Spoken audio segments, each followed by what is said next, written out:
18 demo. We will have demos from several people, first from Matt, then Xavier, then Mike, and if some time will be left, Pavel will show some Jaeger updates. So Matt, please go ahead. Okay, just let me share my screen here. I think that should be shared right now. So we have a few updates from the Saturn side of things this sprint. In the past, you might have noticed that we had the fetching intervals would go up to, I believe, 30 days in the side panel, or sorry, at the selector at the top. This didn't really work too well, or didn't really reflect what was being stored in Prometheus itself. So now what we're doing is we're grabbing the Prometheus retention variable and using that to determine how many options should display in our list. So instead of showing 30 days as an option where we don't have 30 days worth of metrics, we're now showing up to the last 6 hours, which is taken from the Prometheus retention parameter. Something else that we've also done with this is to look at the Prometheus scrape intervals. And so now we can have our graphs at the bottom, utilize that a little bit better. If anyone had tried this on Istio 1.1 using older versions of Kiali, you might have noticed that there was only one dot in the graph, and now we have a better representation, at least having 3 in there. Another change that we've done is, in the past, when you would click on an element in the graph, it would only highlight the direct interactions with that component. So if I were to click on the connections to details service to details v1, it would only be highlight between details v1 and product page v1 and details. We're being a little bit smarter with that this time, and instead of throwing everything away, we're just throwing, not throwing away, but instead of dimming everything else, we're only dimming things that are unrelated. So you can see here that reviews, ratings, and the MongoDB setup that we have here, these are all faded because there's no path between that and our component that we have here. Whereas if I click something else in the graph, we fade other components which are unrelated because traffic cannot flow from the beginning into that component. Another update that we have is if you're installing Kiali and you don't have your credential secret created, we're now providing an error message that the secret must be created before you can continue or log in. This helps people who are using kind of the instructions with upstream Istio to install things, as you need to manually create the secret and it can be easy to forget that step. So at least now we have a message to let people know that they still need to do that before they can continue. The other update we have is under workloads. Somebody is having a lot of feedback. If they could mute their microphone if they're not talking. I don't know. Okay, I'll continue then.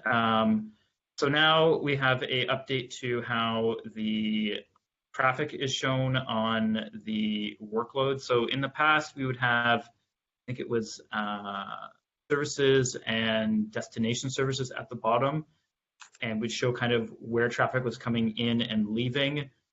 Now we have a traffic tab that you can click on from the workloads. This will show you all the incoming traffic from individual workloads themselves, as well as the service.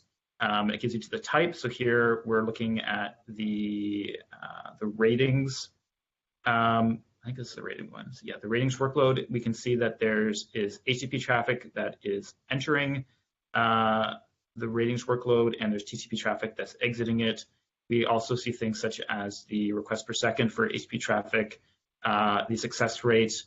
Right now it's 100%, so the bar is all green. If you have errors, you'd also see red showing up in this graph. And we also have information for the traffic below for TCP, where we show the, I think it's bytes per second here.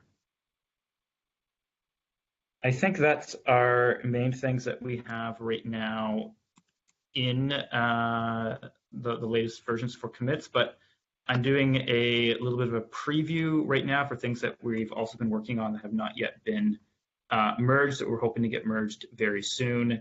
Part of this is allowing for integration if you're running on OpenShift to use the OpenShift OAuth for login.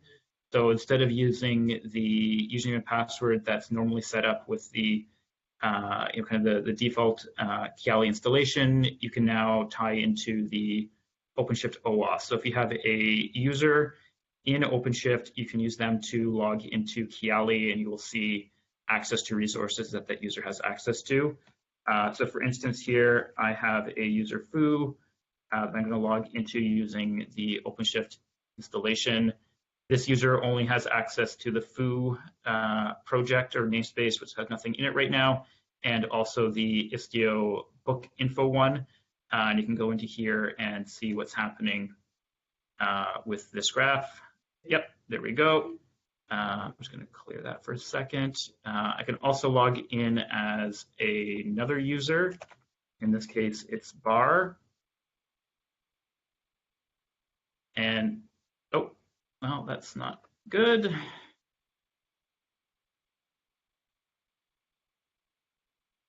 So a bit of a work in progress, but we're getting it. Yeah, so we now have bar. Bar has access to the Kiali test front end and the project bar. Protocol has nothing in here, but we have the Kiali test front end, which will load as part of our test setup. We can see that this one goes off to the Kiali test reviews namespace, but they're kind of blocked because they don't have permission. If you want to give that user permission, you can use the OpenShift commands to do that. So here we're going to give the user bar the Kiali role in the Kiali test reviews.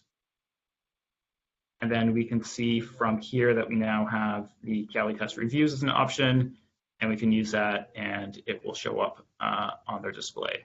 So that's just a little preview. We're still working on getting that cleaned up and ready to go, but we're hoping to have that merged in soon. And that's it. Thanks a lot, Matt. Here, stage is yours. Okay. Sharing screen here.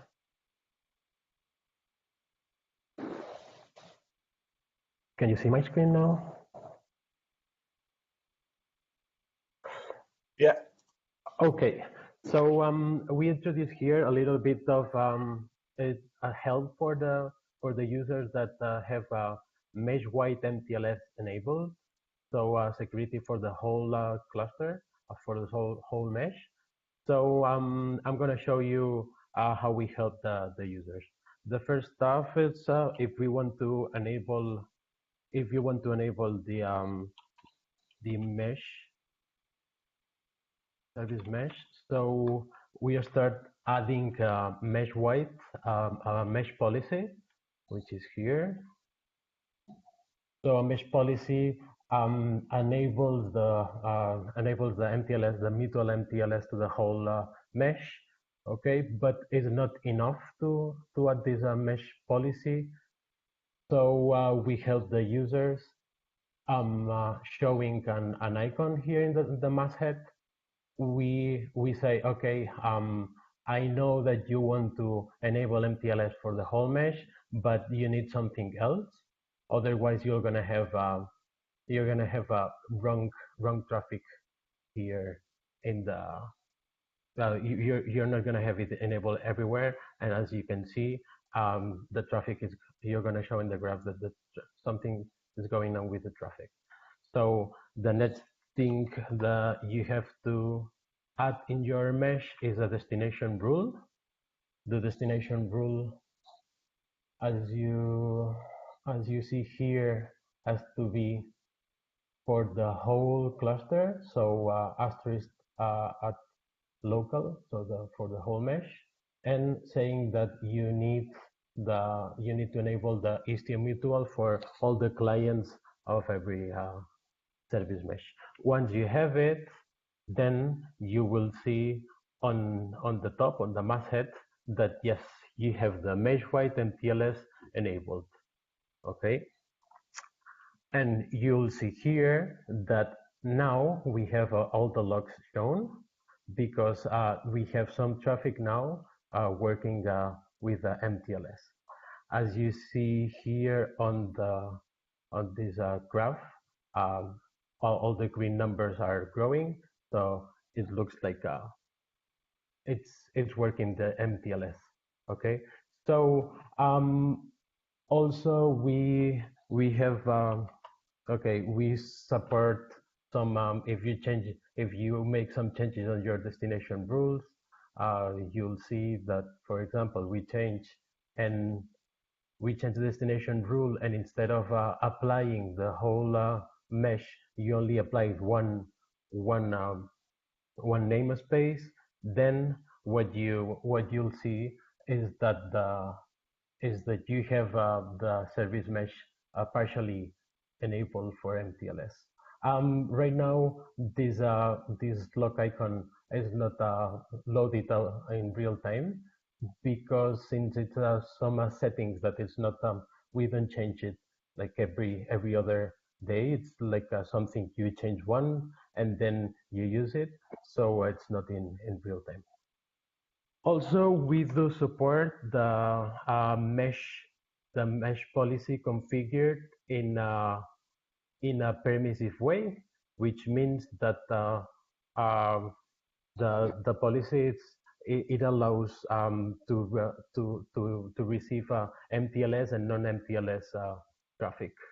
Okay, in that case, if you have it in permissive mode, then you don't see any icon in the top, because it's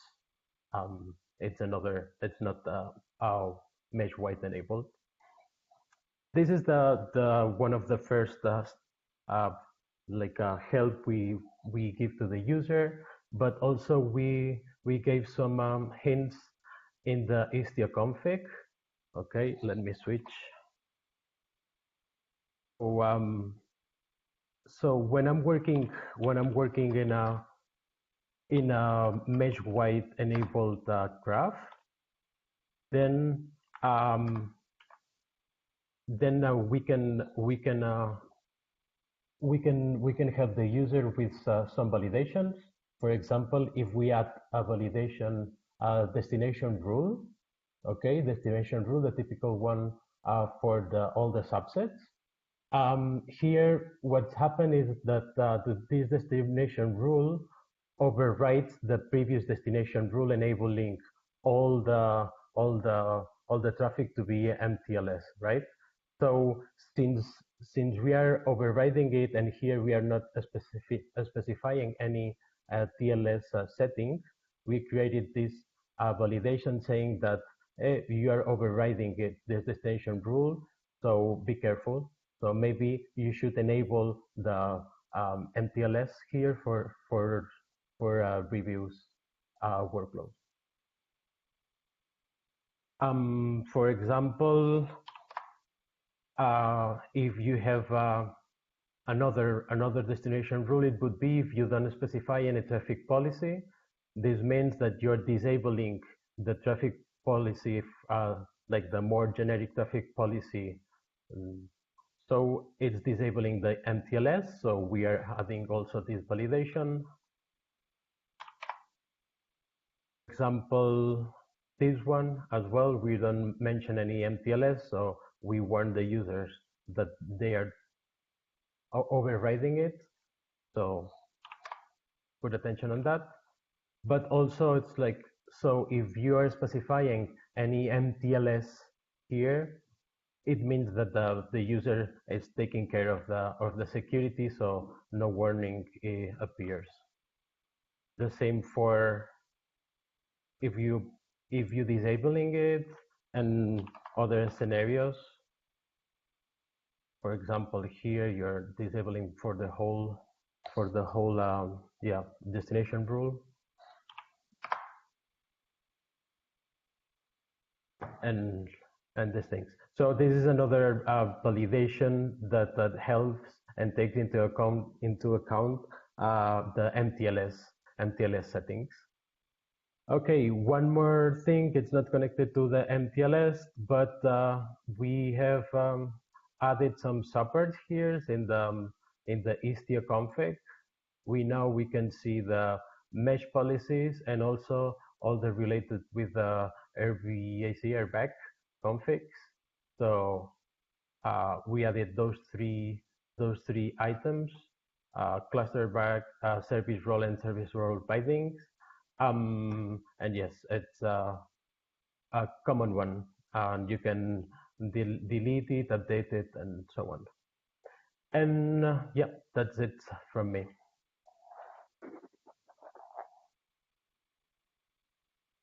Thank you very much, Xavier. Mike?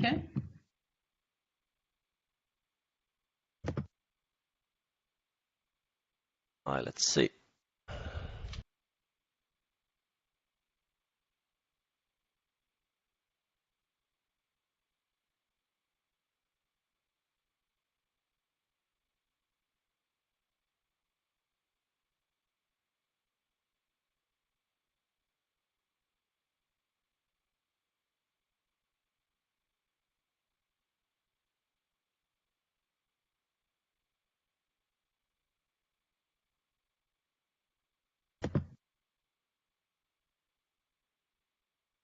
Mike, perhaps you're on mute.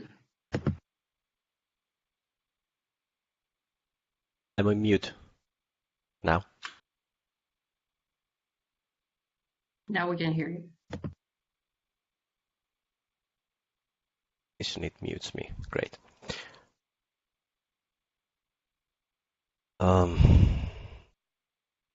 So am I still here? Yes.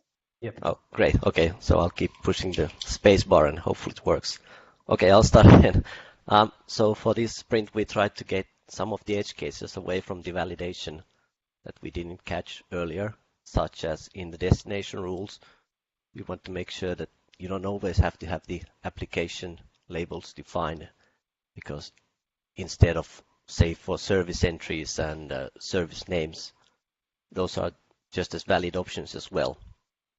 So for example, in this application, we have a Wikipedia example from the Istio documentation where we have the host.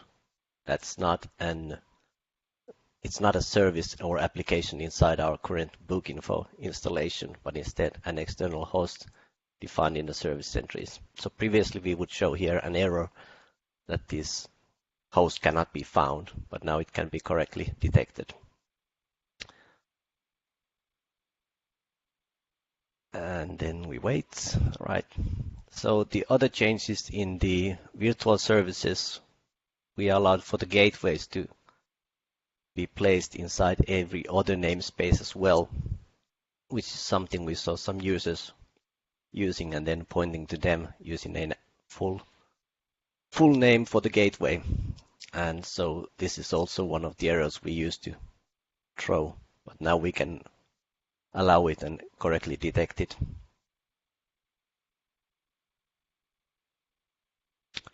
Yeah, that's about it. Okay, thank you very much. Pavel, we have 10 minutes. Would you like to present the Jaeger part? Okay, hi. I will share my screen.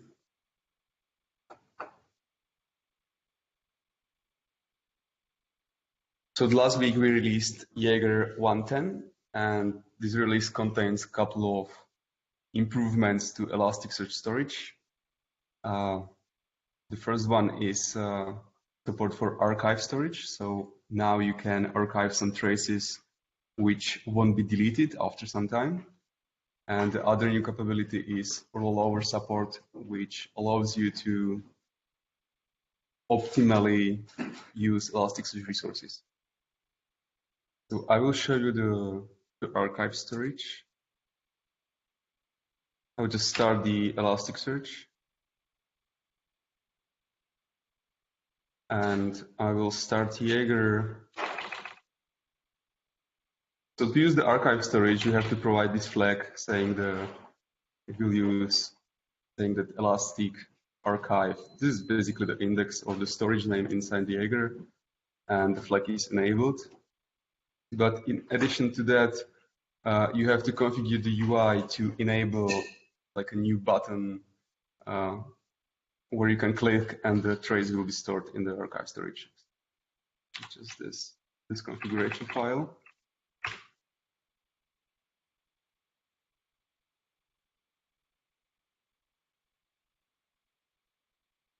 So in the UI, when you refresh the UI, Jaeger itself generates some spans. So I have some data in the storage. If you go to the trace instance details, here in the corner you can see the button, the archive trace. When you click on it, the trace will be stored in the archive storage, which in Elasticsearch means that the span or the trace or the spans for the inside the trace will be stored in this index, which is different to the daily indices where we store normal tracing data. So these daily indices, they are usually deleted after a certain period of time, but this one shouldn't be. Also important to mention that this archived trace is not searchable via the UI. So after the main index is deleted, you cannot actually search it by TAM or by tags. You can only access it directly by trace ID. This is useful when you have some interesting traces, then you can store these URLs somewhere in the Jira or just send them in an email. Just keep them in mind. So the other feature is the rollover. I will stop Jaeger and help command. And in the help command, you see we added this flag, and it says that if you use it, then the Elasticsearch storage will use basically alias indices for read and writes, which allows you to, which is very flexible way how you can manage how the data in Elasticsearch are stored. So I will quickly, whoops, my terminal died.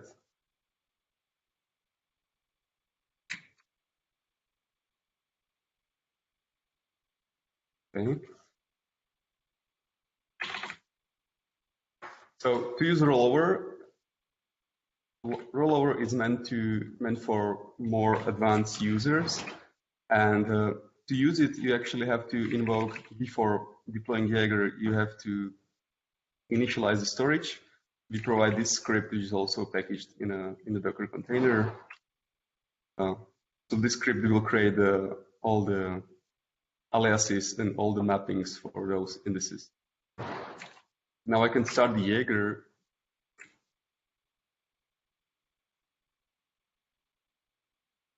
This problem.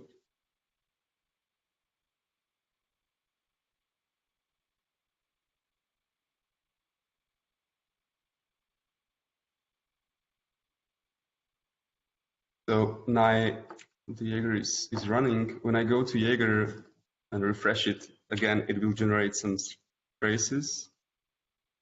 And if I look at the indices, you can see the daily index for span. It has the name and then the counter. So there is no date embedded into the index name. If you look at the aliases, now we have read and write aliases for all the indices. We have two, the service and the span. So what happens normally is that Jaeger will create a new index per day, but now you are allowed to do it in a flexible manner. So you can roll over to the new index based on time, for example, like a week or month, or you can roll over based on some conditions like number of documents in the index or number of charts. We'll just roll over. So again, the same script, but different action, roll over, and I will provide conditions. So if the index is older than 1 second, create a new one.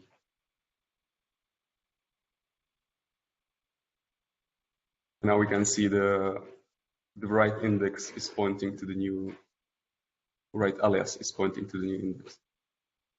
Again, it's not something visual, it's just how we store data in Elasticsearch, which allows more advanced users to better use or use resources in optimal way.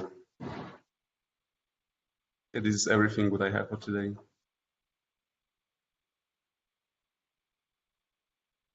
That's great. Thank you very much, Pavel. All right. I think we can wrap this up. Thank you very much, everyone, for attending. This is recorded. I hope the recording will get to me soon and I will upload it. And see you at the next demo. Bye-bye. Thank you.